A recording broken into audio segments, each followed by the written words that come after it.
अस्सलाम वालेकुम guys, welcome back to my YouTube channel. तो जनाब, ये मैंने एक बहुत खूबसूरत सा और बहुत बजट फ्रेंडली ड्रेस बनाया, तो सोचा इसकी डिटेल्स आपके साथ भी शेयर करूं। नेक लाइन आपने ऑलरेडी देखी है, बहुत खूबसूरत लग रही थी। इसके स्लीव्स, इसकी शलवार, पूरा ड्रेस बहुत प्यारा था। नेक लाइन पे इस तरह से मिरर वर्क मैंने सारा कर लिया, जो कि काफ़ी चीप पड़ा था। मैं आगे जाके आपको इसकी प्राइसेस भी बताती हूँ। देन उसके बाद फिर ये जो मैंने स्लीव्स हैं उसके आगे पैच लगाया और उसको मैंने स्ट्रेट जो है वो तिल्ले की जो थ्रेड होता है उससे मैंने सिलाइयाँ लगा दी। ये देखिए इस ड्रेस की फुल लुक कितना खूबसूरत ये ड्रेस जो है वो लग रहा है। इस वीडियो में इसके क्लियर नहीं आए बहुत ज़्यादा कलर्स, बट बहुत अच्छे थे। खड़ी शलवार बनाई है, इसकी वीडियो मैं ऑलरेडी पोस्ट कर चुकी हूँ अपने चैनल पे ब्राउन कलर के सूट की, तो वो आप देख लीजिएगा। अब ये ड्रेस मैंने उसी लेफ़्ट ओवर के पेज से लिया। इंशाल्लाह आपको नेक्स्ट वीडियो उसी की मिलेगी इंशाल्लाह। तो ये मैंने जो ड्रेस है मैंने 1800 का 3 पीस लिया था जे डॉट का, वैसे ये 6700 का ड्रेस था। उन्होंने भी सेल लगाई हुई थी क्योंकि लास्ट पीसेस बाकी रह गए थे। ये जो अभी आपको गोल्डन रिंग वाले मिरर नज़र आ रहे हैं, ये 120 के मैंने 24 लिए थे, और ये जो नलकी थी मैंने 120 रुपये की ली थी, और साथ में जो कट वर्क में थे मिरर्स वो मैंने 100 रुपीज़ के लिए थे। शलवार, और सबसे पहले मैंने इसको स्केच कर लिया कि मैंने बनाना कैसे है। ये रहा इसका पूरा डिज़ाइन। सबसे पहले आप स्केचिंग कर लिया करें, उससे आपको बहुत बेनिफिट होता है। हर चीज़ याद रहती है कि अच्छा बनाना क्या है, और यकीन करें कि डिज़ाइन को बनाने में ज़्यादा टाइम लगता है एज़ कम्पेयर टू स्टिचिंग। मेरा तो बहुत लगता है, अपना एक्सपीरियंस मेरे साथ लाजमी शेयर कीजिएगा। ये देखें जी, अब ये कपड़े का कलर बहुत ज़्यादा लाइट है, और इसमें जो है ना आपने सबसे पहले देख लेना है, कोई भी कपड़ा आपने सबसे पहले देखना है कि आपकी स्लीव्स का कपड़ा कहाँ सेपरेट हो रहा है और आपके शर्ट का फ्रंट और बैक कौन सा है। इसी से आपको पता चलेगा कि आप इस डिज़ाइन को इस कपड़े पे बना सकते हैं या नहीं बना सकते। तो जनाब, कैजुअल जिस तरह यूजुअली मैं करती हूँ कि मैंने नीचे से जो है वो 3 इंच फोल्ड करना है, तो मैंने उसको नीचे से फोल्ड कर लिया, और मैंने लेंथ देख ली कि मुझे लेंथ जो है वो 37 चाहिए। अब शोल्डर जो है वो मैंने रखना था तैयार 15.5, तो 8 इंचेस पे मैंने उसको मार्क कर लिया। अब जो मेरा इसका चेस्ट साइज़ है वो मैंने रखना था 20, तो 20 to 21 मेरा इरादा था रखने का, तो मैंने इसको 11 पे मार्क कर लिया क्योंकि डबल फोल्ड हुआ है। अब मैंने इसको यहाँ से मैच किया, और ऊपर की जो है शोल्डर उसको मैंने मार्क करके इस तरह से एक बॉक्स बना लिया। अब जो आपका बॉक्स है यहाँ पे आपने सिलाई लगानी है, और जो गोल है इसको आपने इस तरह से मिलाना है। तो अल्टीमेटली आपको पता चलेगा ये जो अब गोल पॉइंट एंड हो रहा है ये वाला, यहाँ से आपने जो है वो फिटिंग की सिलाई लगानी है। तो मैं इसके साथ साथ जो है वो स्ट्रेट बहुत ज़्यादा शर्ट में कर्व नहीं देना, स्ट्रेट जो है वो आपने इस तरह से सिलाई लगा के शर्ट को नीचे ले आना है। गले की मैं ऑलरेडी कर चुकी थी, बिल्कुल आपने वी शेप में गले को जो है ना वो काट लेना, जैसे आपको यहाँ पे नज़र आ रहा है। मार्क कर लेना है, उसके बाद आपने काटना है। अब मैंने ये जो ड्रेस था इसकी कटिंग कर ली थी, शर्ट की बिल्कुल कटिंग हो गई थी, लेकिन हमेशा आपसे कहती हूँ कि जो फ्रंट पार्ट होता है उसकी जो स्लीव्स होती हैं, जो इसका आर्म होल होता है, उसको हमेशा आधा इंच डीप रखा करें, तो आपकी कमीज़ में जो आगे खिंचाव आता है वो नहीं आएगा। जो बाजू लगने से जो खिंचाव आता है वो बिल्कुल ख़त्म हो जाएगा। तो इस तरह से आपने इसको कट कर लिया। अब देखिए, मैंने जहाँ पे ब्लू मार्क लगाया था उसके अंदर भी मैंने एक मार्क लगाया था, ताकि मुझे आइडिया रहे कि किस मार्क पे मैंने सिलाई लगानी है और किस पे कटिंग करनी है। तो जो बड़ा वाला मार्क होगा उस पे आपने कटिंग करनी है, और जो अंदर वाली आपने मार्क किया होगा उस पे आपने इसको सिलाई करना है। तो ये देखें जी, अब ये जो है वो मेरी शर्ट हो गई है कंप्लीट, कटिंग इसकी कंप्लीट हो गई है। अब बारी आती है गले को काटने की। तो फ्रंट वाला जो है वो तो आपको पता है कि हम, और वो जो हमने पैटर्न कट किया था उससे काटेंगे, लेकिन बैक वाले को आपने देखना है कि फ्रंट वाला अगर आपने 4 इंच रख के काटना है, तो बैक वाला भी इस तरह से आपने बस राउंड में छोटा राउंड बनाना है, वरना आपका गला जो है वो पीछे की तरफ बहुत ज़्यादा ढलकेगा। तो पीछे का गला हमेशा आपने छोटा बनाना है, जब आगे का गला आपका थोड़ा डीप होगा। इससे आपकी कमीज़ जो है वो पीछे की तरफ गला जो है वो ज़्यादा नहीं जाता, और गले का डिज़ाइन जो है वो परफेक्ट रहता है। अब ये देखें, जो डिज़ाइन मैंने बनाया है इसको मैंने इस तरह से शर्ट पे कट कर लिया है। अब क्या करना है, अब हमने इस गले की स्टिचिंग को स्टार्ट करना है। स्टिचिंग के लिए इस तरह से आपने कपड़ा लेना है जिसको आपने शर्ट की सीधी साइड पे रखना है। सीधी साइड पे रखना इसलिए कि जब आप उसको सिलाई करके फोल्ड करेंगे तो वो अंदर की साइड पे फोल्ड हो जाएगा।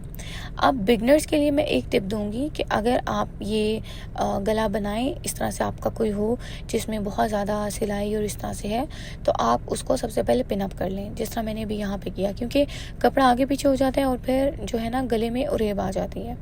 तो इस तरह से करके आपने पूरा जो ड्रेस है, पूरा जो गला है उसको पिन अप कर लेना है और उल्टे साइड पे जहाँ पे आपका गला है ये कपड़ा जो है वो नीचे चला जाए, आपने सिलाई लगानी स्टार्ट करनी है। अब मेरी मशीन में लाइट है तो मुझे आइडिया हो जाता है, और वैसे भी अब स्टिच कर करके आइडिया हो जाता है कि सिलाई कहाँ लगानी है, तो मैं किसी भी साइड से सिलाई लगा लेती हूँ, मुझे मसला नहीं होता। यहाँ पे मैं सिलाई जो है वो लगा चुकी हूँ। बिगनर्स जो है वो मेरी टिप्स को लाजमी फॉलो करें, उनके लिए बहुत अच्छी रहेंगी, बट जो थोड़े प्रोफेशनल है उनको ऑलरेडी इस सब चीज़ों का आइडिया होगा। अब जो है वो मैंने गले को प्रॉपरली इस तरह कट कर लिया। अब गले के जो कोने हैं उनको बनाने के लिए मैंने इस तरह सीज़र की जो पॉइंट है उसको लगा के सेट कर लिया। बस आपने इतना ख्याल रखना है कि जो सीज़र का शार्प एज है वो आपके कपड़े को जो है वो फाड़ ना दे। तो इस तरह से करके आपने इसके जो एजेस हैं उनको सेट कर लेना है। अब देखिए गला मेरा बिल्कुल जो है वो एग्जैक्ट परफेक्ट बिल्कुल रेडी हो गया। अब पीछे के गले के आगे अब आपने देखा कि बहुत डीप है, इसके आगे हमें पट्टी चाहिए। तो मैंने क्या करना है कि 14 इंच की पट्टी लेके उसके ऊपर 1 इंच में मैंने 4 दफ़ा जो है ना वो सिलाई लगानी है। और इसको अब आपको जैसा मैंने बताया उससे वक्फे से अब आपने क्या करना है कि जो आपके शटल है उसमें आपने ये जो है इसको भर लेना है और ये वाला एक टांका लगाना है। इसका भी मैं आपको बता देती हूँ कि ये कौन सा जो है वो मशीन में टांका होगा। और बाकी जो है वो आपने स्ट्रेट सिलाई लगा लेनी है इस तरह से, और अटैच करने के लिए आपने उस टांके का यूज़ करना है। अगर आपकी मशीन में है तो आपको आइडिया होगा, अगर नहीं है तो आप प्लेन सिलाई भी लगा सकते हैं। लेकिन ये बहुत खूबसूरत लग रही थी, यहाँ पर शायद इतनी लग रही, लेकिन ड्रेस पे ये बहुत ज़्यादा अच्छी लग रही थी। कैमरा शायद इतना अच्छा कैप्चर नहीं करता हमारी ये जो बिल्कुल बारीक वाली सिलाई होती है, इसको शायद इसलिए ज़्यादा विजिबल नहीं होती, और बहुत क्लियर डिफरेंस था क्योंकि ये बहुत ज़्यादा नीट लग रही थी। अब पीछे का गला जैसा मैं आपको हमेशा बता चुकी हूँ, रेब में पट्टी कट करके वो आपने इस तरह से लगा लेनी है और आपने इसको मोड़ लेना है। अब मोड़ के आपने रख तो लेना है, लेकिन आपने इसको अटैच नहीं करना। अटैच करने के लिए आपने क्या करना है कि ये देखिए, आपने शोल्डर्स को अटैच करना है और इसके साथ जहाँ पे आपने इस गले को मोड़ना है उस पॉइंट को आपने इस तरह से फोल्ड कर देना है, ठीक है। जो नीचे वाला गला है उसको अंदर रखिए, क्योंकि आगे वाले गले को भी आपने जो है वो मोड़ना है, तो आप उसको भी इस तरह करके मोड़ लेंगे तो आपका गला बहुत पक्का होगा और बहुत नीट लगेगा। अब हमने इसको सिलाई लगा लेनी है। अब ये देखिए सिलाई लगाते हुए भी मैं इसको इस तरह से करके सेट करूँगी, तो इसलिए इस तरह से ये बहुत ज़्यादा नीट बनेगा। अगर मैं दोनों को बस ऐसे ही पहले सिलाई लगा के जोड़ लूँगी तो वो इतना ज़्यादा नीट नहीं बनेगा, क्योंकि अभी मैं आगे आपको दिखाती हूँ कि मैंने जब इसको फ़ोल्ड किया तो ये बहुत नीट हुआ। जब आप दूसरी तरफ फ़ोल्ड करते हैं तो एक तो आपके शोल्डर के पास से सिलाई फट जाती है थोड़े टाइम के बाद, और वो इतनी नीट भी नहीं होती। अभी देखिए अब आपने क्या करना है, इस तरह इसको फ़ोल्ड किया तो ये कितना नीट लग रहा है। ये देखिए आप यहाँ पे शोल्डर के पास आपको नज़र आ रहा होगा, जहाँ पे मैंने फिंगर रखी है यहाँ से कितना नीट लग रहा है। अब आपने इसको शोल्डर को जोड़ने के बाद जो पीछे का गला है उसको फोल्ड करना है। कभी भी पीछे गले को पहले फोल्ड करके आपने नहीं लगाना, उससे नीटनेस नहीं आती और गला शोल्डर पे से फट जाता है। अभी देखिए सिलाई मैंने कंप्लीट कर ली थी गले की, और अब मैंने फिटिंग की जो है वो सिलाई लगा ली है। ये मैं जो पीछे मैंने वीडियोस बनाई हैं आप उनको भी डिटेल में देख लिया करें, तब भी आपको बहुत सारी टिप्स मिल जाएंगे। बस इस वीडियो में मैंने बहुत टिप्स दी हैं। अब क्या है कि मैंने क्योंकि अब दामन बनाना है तो उसके लिए मैंने 3 इंच जो है वो कपड़ा नीचे दामन पे जोड़ना है, और ये जो चौक है इस पे भी मैंने इस तरह से कपड़ा जोड़ दिया है। अब जिस तरह आपने नॉर्मल जो आप पैच लगाते हैं उसी तरह ही आपने इसको लगा देना। इस तरह आप मुड़ाई करते हैं तो मुड़ाई करने के बजाय आप पैच लगा दें। अब यहाँ पे जो है मैंने साइड्स पे जोड़ दिया था। अब जो इसके नीचे दामन था उसके लिए मैंने इस तरह से 5 इंच की पट्टी काट लेनी है। आधा इंच सिलाई में चला जाएगा और ऊपर से भी आधा इंच मुड़ जाएगा, तो अल्टीमेटली 4 इंच की इस तरह से चौड़ी सी पट्टी जो है वो आ जाएगी। इससे क्या होगा कि आपकी शर्ट जो है ना वो उठी उठी नहीं लगेगी, क्योंकि शलवार पे यूजुअली क्या होता है कि शर्ट शलवार के साथ चिपकना शुरू हो जाती है, तो इससे आपकी शर्ट चिपकती भी नहीं है, उसमें नीचे एक वॉल्यूम रहता है वो उठती भी नहीं है, नीचे ढलकी रहती है और बहुत अच्छी लगती है। अब किनारे इस तरह से आपने करके इनके ऊपर आपने तुरपाई कर लेनी है, या आप चाहें तो सिलाई कर लें। वैसे सिलाई इतनी ज़्यादा नीट लगती है। अभी देखें शर्ट का फ्रंट कितना अच्छा कितना नीट लग रहा है। अब शर्ट में देख लें आप, ये शर्ट पूरी कंप्लीट हो चुकी है, लेकिन अब स्लीव्स रह गए। अच्छा कुछ लोग होते हैं जो स्लीव्स हमेशा पहले लगा लेते हैं, कुछ होते हैं जो बाद में लगाते हैं। मैं उनमें से हूँ जो बाद में लगाते हैं, क्योंकि मुझे लगता है कि स्लीव्स बाद में लगाना ज़्यादा ईजी है एज़ कम्पेयर टू स्लीव के पहले लगाने पर। तो मैंने क्या करना है, पहले मैंने अपना आर्म होल देखना है कि कितना है, मैंने उससे एग्जैक्ट यहाँ पे जो है ना वो इसकी कटिंग करनी है। तो स्लीव की लेंथ मुझे चाहिए 21, अब मैंने क्या करना है, मैंने यहाँ पे 21 पे एक मार्क कर देना है, क्योंकि यहाँ से मैंने इसकी कटिंग करनी है, क्योंकि आगे भी जाएगा 1 इंच तो इसमें से निकल जाएगा, तो अल्टीमेटली 20 रह जाएगा। और क्योंकि इसके स्लीव्स जो है वो लॉन्ग है, तो 3 इंच आगे वही वाला पैच आएगा जो हमने गले पे लगाया था एम्ब्रॉयडरी करके, जैसे कि आप वीडियो के स्टार्ट में देख चुके हैं। अब इस तरह से करके हमने इसको गोल कर दिया। अब ये जो आर्म होल की आर्च होती है, इसको मैंने अपने अंदाज़े से लगाया, लेकिन मैं आपको इसके लिए बेहतरीन टिप देती हूँ। वो ये है कि आप शर्ट का आर्म होल देखें वो कितना है, उसके साथ साथ बिल्कुल आप इसको रख के कट करें, बहुत अच्छा बनेगा। और आपकी शर्ट में एक ज़रा सी भी आपकी बाजू में चुनट नहीं आएगी। तो क्योंकि बाजू बिल्कुल स्ट्रेट है, तो मैं नीचे से इसको बिल्कुल खुला रखा और पीछे से मैंने इसकी इस तरह से करके कटिंग कर ली। अब इसमें भी आपने देखना है कि फ्रंट साइड कौन सी, अब यहाँ पे आपको बॉर्डर नज़र आ रहा होगा, तो बॉर्डर को आपने स्टार्ट में रखना है। अब मैं आपको दिखाती हूँ, इस तरह से मैंने कर लिया।